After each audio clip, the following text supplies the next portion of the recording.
Hi guys, Rolando Romero guys versus Pitbull Isaac Cruz guys. Ano na guys, grabe to si Pitbull guys, napakatigas guys.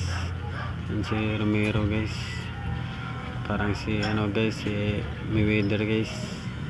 Tingnan nyo guys yung laban nila guys, grabe guys, binugbog si Romero guys kay Pitbull guys.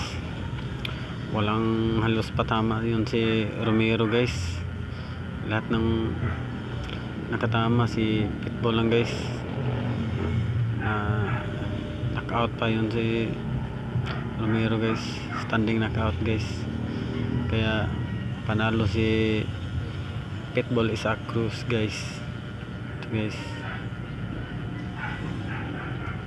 tuloy guys na ano guys, yun si natulala yun si Romero guys, talo siya guys. Tingnan yung mukha guys.